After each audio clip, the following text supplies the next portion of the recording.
Raha misy manozona ny rainy na ny reniny dia ho toy ny jiro maty ao anaty azipito ny fiainany.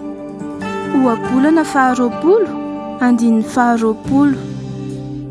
Nampahatsy ahivon'ny Paoly apôstôly an'ireo mpino kristianina tao Efesosy izao teny izao: manajaa ny ray sy ny reninao, fa izany no didy voalohany misy teny fikasana, mba hitasoa ianao sady ho maro andro ambonin'ny tany. Mifamatotra tanteraka amin'ny fahavononana, fahombiazana, fahalavorariana ary ny fahelana velona izay katsahan'ny olombelona fatratra ny fanajana ray sy reny. Mampiasa sariteny fampitahana ny amin'ny vokatry ny fanozonana atao amin'ny ray sy reny ny boky ny ohabolana eto. Ka tsy vitany hoe ratsy fiafara fotsiny ny fiainan'izay olona mahavita izany, fa ny mandrakizay no tsy ao amin'Andriamanitra.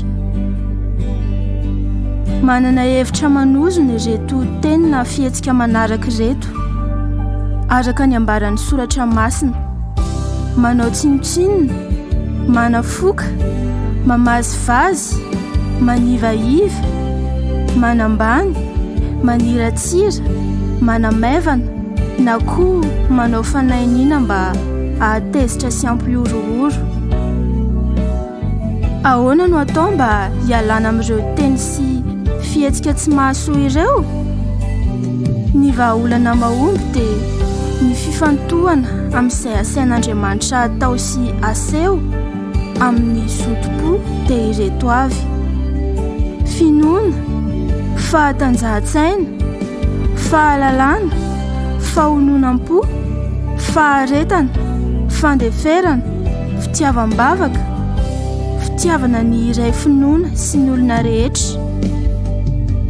Fa raha ireo toetra ireo no anananareo sy ampitombo inareo, dia anjary mazoto sady mahavokatra ianareo. Tompo, sarobidy ny toeran'ny maharay aman-dreny, koa manaja sy mivavaka ho azy ireo izahay. Amen.